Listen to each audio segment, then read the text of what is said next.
Wrocław is a large and historic city located in southwestern Poland. It is the capital of the Lower Silesian Voivodeship, Lower Silesia region. The city is situated on the banks of the Oder River, Odra, and is known for its many islands and over 100 bridges. Wrocław is the historical capital of Silesia.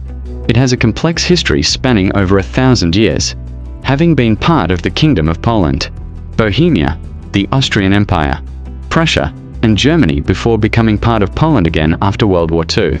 It is a major university city with a large student population, making it one of the most youth-oriented cities in the country.